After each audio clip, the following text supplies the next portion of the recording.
Explain what you're seeing right now, Chris. So we're trapped in a dorm room. There's NYPD barricading the doors and we're not allowed to leave. What started off as a protest against genocide at an elite Ivy League university Oh my God, they're carrying out was met with a military-style operation to suppress it. We need to find a way to get students their medication. So when Columbia University sent the NYPD onto campus, students were faced with some disturbing realizations. They're willing to deploy violent, militarized police to maintain their active investment in genocide. AJ Plus was the first to speak with pro-Palestinian students who were arrested inside a barricaded campus building after police raided it. It sounded like we're being shot at. We're reporting from the heart of the campus that sparked a global student movement for Palestine. We are here on the streets because there's been 40,000 martyrs slaughtered by the Israeli war machine, which has been sustained and financed by many organizations here in New York City. Including this very university, where students are challenging an elite system that helps maintain U.S. violence abroad and silences anyone who gets in their way. They didn't even allow a medic to reach the student that they had shoved down the stairs.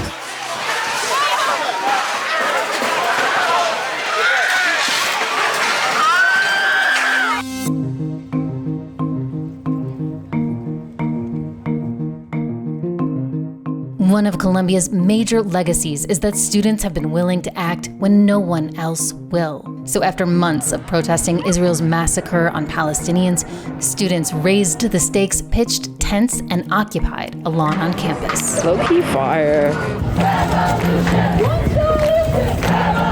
It was meant to be a disruption of the status quo, but even during protest, there were moments that felt kind of normal.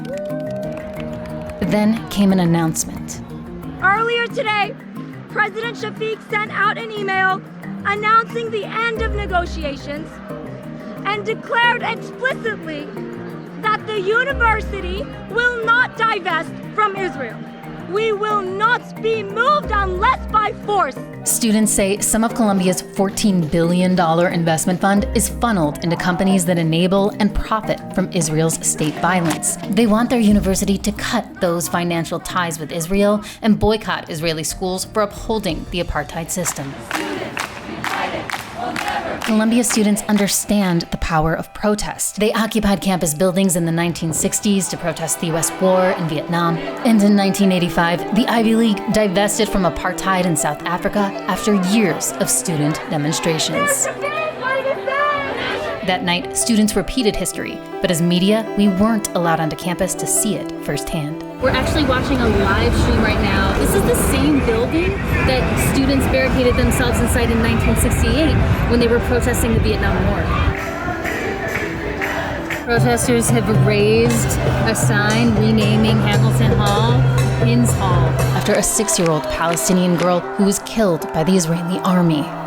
This marks an escalation in the movement to force Columbia to divest from Israel.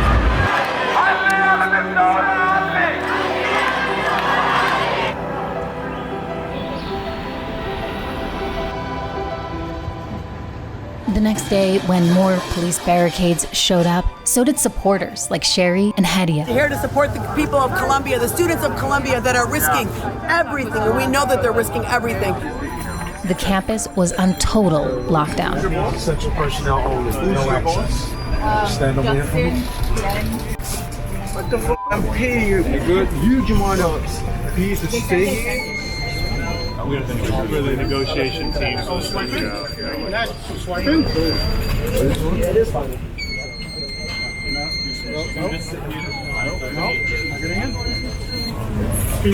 Get to the side, please.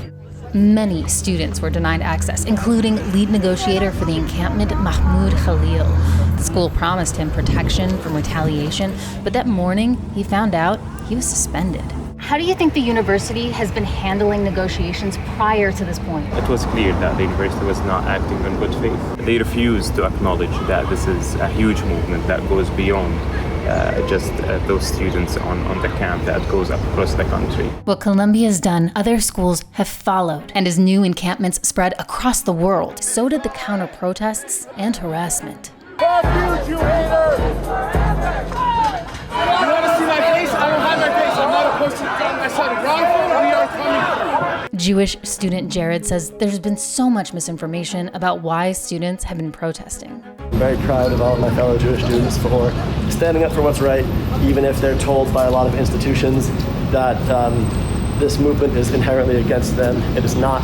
It's against occupation, it's against apartheid, it's against genocide. So voluntarily, no charges will be placed against you. Within minutes, hundreds of police officers flooded the streets, but it wasn't clear what the actual threat was and who they were supposed to be protecting. Go inside your house, go in. So go, not too late. 3 cops on every door, what the fuck? An occupation which resulted in some minor property damage was met with the full force of the New York City Police Department. Body cam footage released by the NYPD shows how police entered the building and some of what happened inside.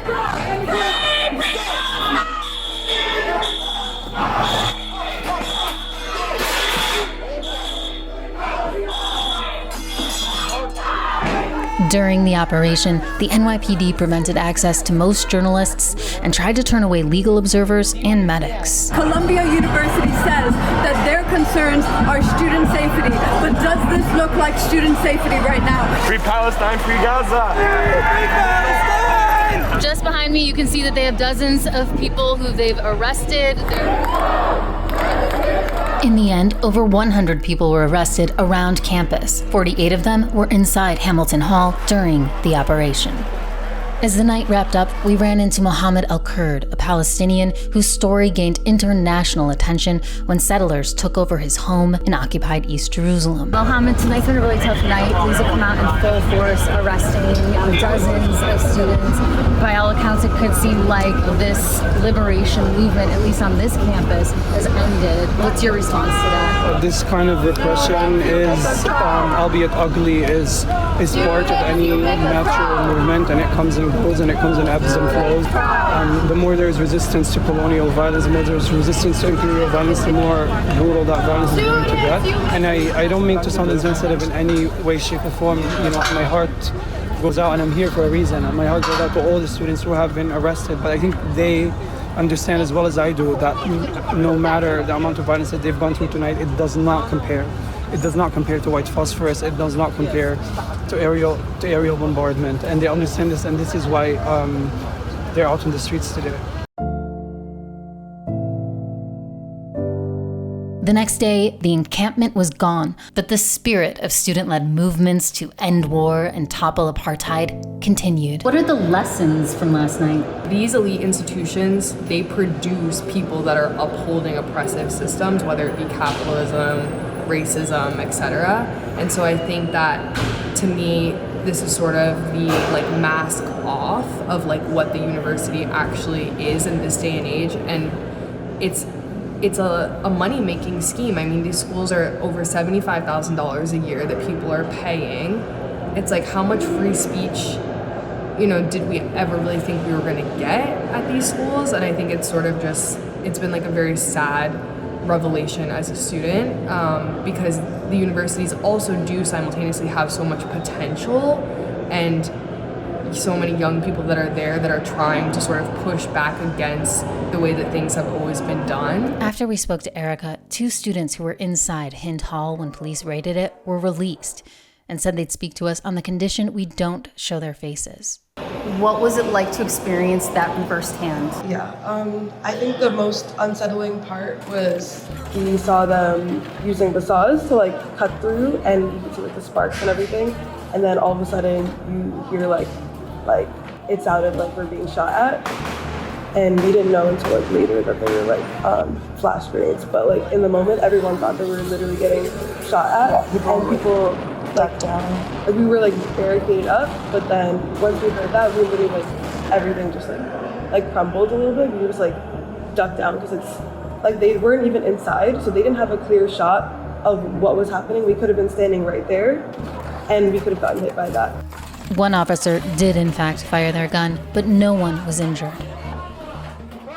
Yeah, when they came in, they threw one of our comrades onto the stairs, and they came in didn't even look like humans. One of them was holding the saw. It looked like some kind of extension of his body. They looked like robots. And there was just so many of them, and they were so heavily armed, and none of us were obviously, like, and so, like, some of those people in there with us were, like, 19 years old, like, children. Our interview was cut short when one of their friends was released from custody, and they ran to give them hugs. It was after midnight, and students from Columbia were still there, showing up for one another. For students like Romy, it was a surreal experience. Sitting at, like, the f***ing New York court at 1 in the morning while your classmates, like literally someone that I do a group project with, is still in there for the second night, sitting with, like, the rats and the one. Oh, wait. Oh, my God. I was talking about you. No way. I'm sure that divestment will happen. Might not be, this semester, it might not be next semester, but it will. And I think that's what so many of us believe, and I think that's why we keep coming and trying to raise awareness.